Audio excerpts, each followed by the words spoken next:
Bonjour à tous et bienvenue dans Un fait, une valeur spéciale immobilier. Alors à la rédaction, on s'est posé comme question comment investir dans l'immobilier. Alors bien sûr, on a envie d'investir dans l'immobilier des centres commerciaux quand on a une femme peut-être un peu dépensière. On a envie d'investir dans l'immobilier de bureaux quand son employeur dispose de bureaux bien placés. On serait le loueur de son propre employeur. Et puis on se retrouve face à la réalité. Et puis on se dit, pour devenir riche, pour gagner de l'argent tout simplement dans l'immobilier, il faut déjà être milliardaire, Isor.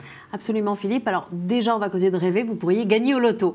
Mais en dehors de l'aspect financier, purement financier, il y a aussi l'aspect temps.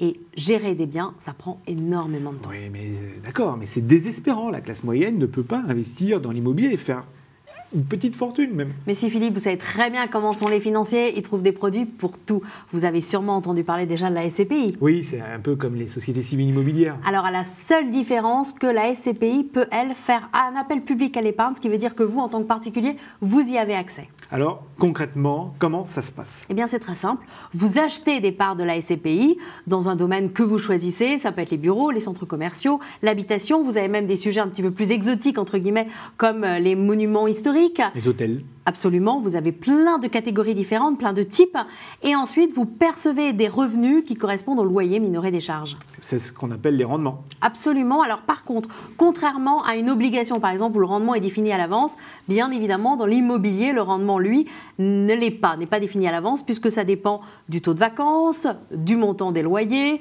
ça dépend du prix d'acquisition, il y a un certain nombre de facteurs qui fait que c'est révisé au moins tous les ans. Oui, c'est des indicateurs assez simples à suivre, mais il faut quand même se documenter là. Oui, mais alors là, on a un certain nombre d'informations puisque les SCPI publient en général des prospectus, des rapports, voire même des vidéos pour montrer leurs biens en portefeuille et leurs caractéristiques. C'est comme pour tout investissement, il faut s'informer avant d'investir. Alors comme la bourse a de l'imagination, on imagine bien qu'il y a une partie de ces investissements qui ont pu se téléportés sur les marchés. Oui, il y a un certain nombre de foncières cotées. Alors les plus connus sont Nexity, Clépierre, Kaufmann et Broad, mais il y en a aussi d'autres qui sont plus petites, moins connues, mais sur des segments très spécifiques. Je pense par exemple à la SIC de Paris ou encore à Affin. Mais ça, la liste est très longue et je ne vais peut-être pas toutes vous les citer.